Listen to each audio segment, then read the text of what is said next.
fellow book nerds, this is Gabby, and today we're going to be talking about the worst books of 2020. I swear to God, I did not decide to make this video because of the whole drama with how to train your Gavin. If you don't know, Gavin posted his worst of list and all the authors that weren't even mentioned got on and were like, this is 2020, we need more positivity, and this is not positive. And it was a whole thing. So I swear I'm not doing it because of this. I've had this planned for months and I'm not just not doing it because people might get angry. I just think it's gonna be fun. I'm not slandering these books. I'm not saying they're absolute like worst literature out there or they're not even literature. I'm just saying I personally didn't enjoy them or didn't see the hype. You know what? 2020 has been the bad year for everyone. So if I want to rant, I can rant. They go from like my least bad to most bad, as all of these go. Oh, by the way, I also did best, most disappointing, and most surprising, and they're all in the playlist up above if you want to check them out. But let's start from the first book, which is kind of like, I didn't enjoy it, but I didn't really have any expectations about it either. And this is Mayhem. So Mayhem is, I think it's a retelling of some sort of Lost Boys, which is like an old movie that I've never seen. We follow the main character who's, I think her mom is in quite an abusive relationship, so she decides to flee and go back to the city that she was like brought up in, and the daughter never been in that city. She's never met that part of the family because her mom like never really wanted to go back there, and it's kind of unclear why. The original movie has to do with like vampires and like weird cliques and gangs, and this one's even weirder. I don't know, it was just so weird without like the backbone of why. And a lot of people that have watched the movie seem to think that the book is kind of like one for one, but they substituted the vampires for something else. And I don't know because I didn't watch the movie, but it seems like it didn't change enough. And I guess that's the whole, how different does a retelling have to be an original piece of work kind of thing. But personally, just didn't really do much for me. I really enjoyed it. Like at the beginning, I really enjoyed it, and I thought it was gonna like really surprise me, become like a really favorite. But then somehow it felt like nothing got resolved. I didn't understand anything. It was weird, but not in a cool way, more in like a way. So that's why I decided to put it on this list. Next one is going to be a controversial one because it's The Guest List by Lucy Foley, I believe. The Guest List is a well-respected, well-known book on BookTube, and it's a mystery thriller. We basically follow this couple's wedding on this very deserted island. It's in England, but it's like near London or something. Then you get basically cut off from like civilization because there's a massive storm, and someone is found dead.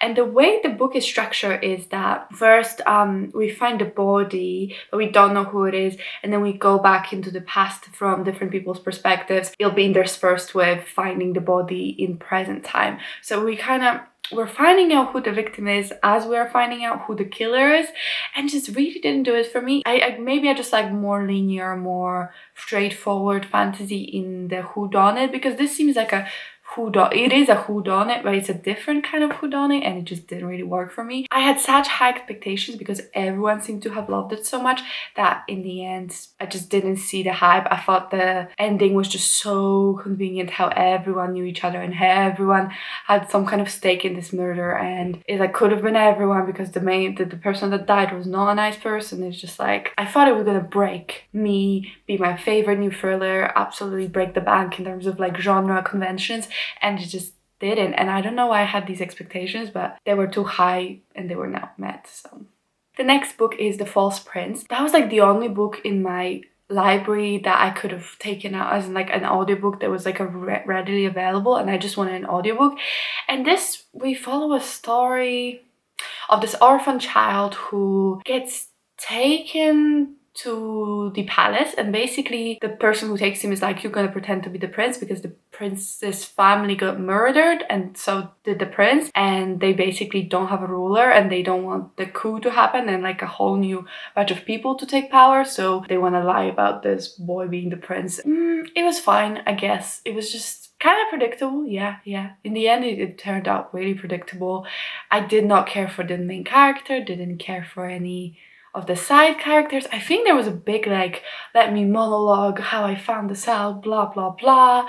It just seemed so weirdly dramatic, but at the same time anticlimactic. It just was, it was fine, but I'm not surprised why it was available in my library. It was just like, you know, usually there's a reason if there isn't a massive queue. Next up we have a Wishful Drinking, which is non-fiction book from Carrie Fisher, who was Princess Leia in Star Wars. So this basically is just a non-fiction memoir talking about her issues with like drinking, fame, and her life. But I found it so inaccessible unless you know every single famous person she might encounter, because there's a lot of stories of a lot of people I don't know. Again, with non-fiction, it's like, I'm happy she wrote it if it gave her some kind of purging and if it allowed her to share her emotions and process her experiences. And I'm sure if someone's a big fan and knows all these other people, then it's good. But personally, I found it a bit of a forced humor in a lot of places. And also, yeah, I did not know any of the people, so nothing made sense. I was like, I don't know who that is. I'm so confused. Next up, we have Hand on the Wall, which is the third book in the Truly Devious series. In Truly Devious, we followed this school for like special children, kind of thing like Xavier's school for gifted mutants in X-Men, but they're not mutants, they're actual people. But they're very gifted, and it was started by this really rich man who wanted to like give special education to these children. But like a couple years into the school running, his wife and daughter got kidnapped and no one knows when they went, and at the same time there was a murder in the school. So because of that, they closed the school, and now we're like almost 100 years later or something like that, and we follow the main character who is really into like true crime, and she wants to be a detective, and that's like her special thing. Yeah, she's really fascinated by this case and what happened to the daughter and the wife of founder. So she applies to the school when it reopens, and she gets in, and then murders happen again. So I really liked the first book. I liked the second book, and the third one was just such a... I don't think mysteries should be free books. I just don't think so. Nothing got resolved in the first book. I was like, that's fine. There are other books. Some things did, but not all of it got resolved in the second book. And by the third book, I didn't remember anything that happened in the previous two, because it's been like 3-4 years. I'm not gonna read them every time. And now they're doing a fourth book. Like, mysteries should be standalones. That's my thoughts on this. Maybe a duology. Definitely not a quartered. I just stopped caring at some point. I'm invested in the mystery when I'm invested in the mystery. When I'm reading it. Not like 2 years later, you think I'm going to remember details of all these people, places, times they happened. It just kind of pissed me off because it was such a slog to get through. But because I already invested the 2 books, I wanted to know what happened. And that was so unsatisfying as well. I just didn't care. Maybe if I read them all in one go, I'd like kind of give any kind of crap, but I did not. And the main love interest...